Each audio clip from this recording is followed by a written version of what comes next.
Breaking news చూస్తున్నాం. రేవంత్ రెడ్డి చేసిన ప్రమాణంపై ఈటెల రాజేందర్ స్పందించారు. గుడిలో అమ్మవారి సాక్షిగా ప్రమాణం చేయడంపై కౌంటర్ వేశారు. తాను వ్యక్తిగతంగా ఏం మాట్లాడలేదని ఆత్మసాక్షిగానే చెప్పానని ఈటెల రాజేందర్ తెలిపారు. తాను ఎవరిని కించపరిచే వ్యక్తిని కాదని, గాయపరిచే మనిషిని అస్సలే కాదని చెప్పుకొచ్చారు. తాను వ్యక్తి కోసం మాట్లాడలేదని, ప్రజల కోసం, ధర్మం కోసం మాట్లాడినట్లు తెలిపారు ఈటెల. ఈ సందర్భంగా సంపూర్ణంగా అందరూ మాట్లాడిన తర్వాత నేను మాట్లాడతానన్నారు.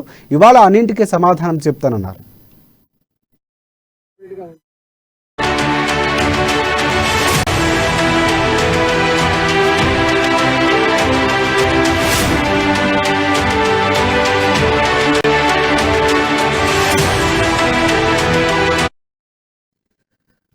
రేవంత్ రెడ్డి చేసిన ప్రమాణంపై ఈటెల రాజేందర్ స్పందించారు. గుడిలో అమ్మవారి సాక్షిగా ప్రమాణం చేయడంపై కౌంటర్ వేశారు. తాను వ్యక్తిగతంగా ఏం మాట్లాడలేదని, ఆత్మసాక్షిగానే మాట్లాడానని చెప్పారని ఈటెల రాజేందర్ అన్నారు.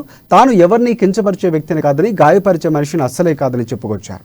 తాను వ్యక్తుల కోసం మాట్లాడలేదని, ప్రజల కోసం, ధర్మం కోసం మాట్లాడినట్లు ఈటెల తెలిపారు. సంపూర్ణంగా అందరూ మాట్లాడిన తర్వాత నేను మాట్లాడతానన్నారు. ఇవాళ అన్నింటికీ సమాధానం చెప్తానన్నారు ఆయన.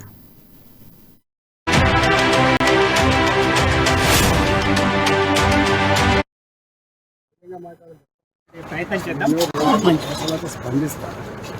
ఇట్లా పొడిగా విడివిడిగా స్పందించే దీని మీద సంపూర్ణంగా అందరు ఏం మాట్లాడుతారో విన్న తర్వాత అందరికీ సమాధానం తప్పకుండా చెప్తాను.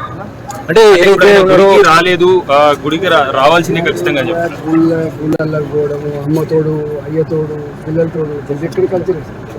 పొలిటికల్ లీడర్ అంటే కాన్ఫిడెంట్గా ఉండాలి, చెప్పే మాట మీద విశ్వాసం ఉండాలి, ధైర్యంగా మాట్లాడాలి తప్ప నువ్వు నమ్మకం లేనప్పుడు కదా నమ్మకం లేకుండా అమ్మతోడు ఈటల రాజేందర్ గారు నాకు నేనుగా ఆత్మవిశ్వాసంతో ఉన్నవాడిని.